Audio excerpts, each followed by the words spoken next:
اعوذ باللہ من الشیطان الرجیم بسم اللہ الرحمن الرحیم۔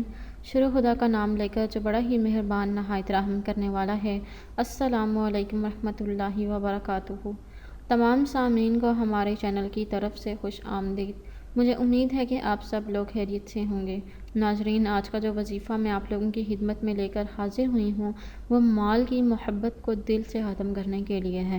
اگر آپ کے گھر میں، آپ کے خاندان میں کوئی ایسا شخص ہے جس کو مال سے اور پیسے سے بہت ہی زیادہ بہت ہی لگاؤ ہے اور وہ انہیں جمع کرنے کے لیے ہی بس لگا رہتا ہے اور اس کے دل کے اندر سے دینی شوق اور جذبہ بالکل ختم ہو چکا ہے، تو آپ اس مرض کے علاج کے لیے یہ وظیفہ کر سکتے ہیں۔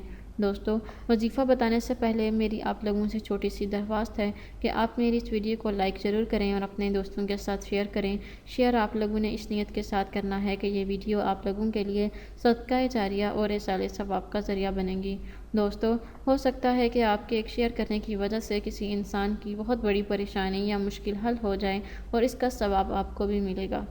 دوستو، اس کے ساتھ ساتھ آپ ہمارے چینل کو سبسکرائب بھی کر لیں تاکہ آپ کو آنے والی ہر ایک نئی ویڈیو کی اپڈیٹ ملتی رہے۔ دوستو، اگر آپ کے گھر میں کوئی بھی شخص جو کہ حب جاہ یا اور حب مال کے مرض کو دور کرنے کے لیے اور دینی شوق پیدا کرنے کے لیے آپ لوگ یہ وظیفہ کر سکتے ہیں، ایسے شخص کے لیے آپ لوگوں نے نماز فجر کے بعد 3 بار باوضو ہو کر سورہ تکاثر پڑھنی ہے۔ اس سے پہلے آپ لوگوں نے 3 مرتبہ اول و آخر درود شریف پڑھ لینا ہے اور اللہ تعالیٰ کے حضور حاضر ہو کر اس شخص کے لیے دعا مانگنی ہے کہ خدا تعالیٰ اس شخص کا دل بدل دیں، تو انشاءاللہ تعالیٰ اس کے دل سے حب جاہ اور حب مال کا مرض دور ہو جائے گا اور اس کے اندر دینی شوق اور جذبہ پیدا ہو جائے گا اور وہ خدا کی راہ میں، اسلام کی راہ میں حج کرنا شروع ہو جائے گا اور اس کے اندر مال کی محبت ختم ہو جائے گی۔ دوستو، اگر آپ لوگوں کو آج کا وظیفہ پسند آیا ہے تو کمنٹس میں اس کا اظہار ضرور کیجیے گا۔ انشاءاللہ تعالیٰ آپ سے پھر ملاقات ہوگی بہت جلد ایک نئی وظیفے میں، ایک نئی ویڈیو کے ساتھ۔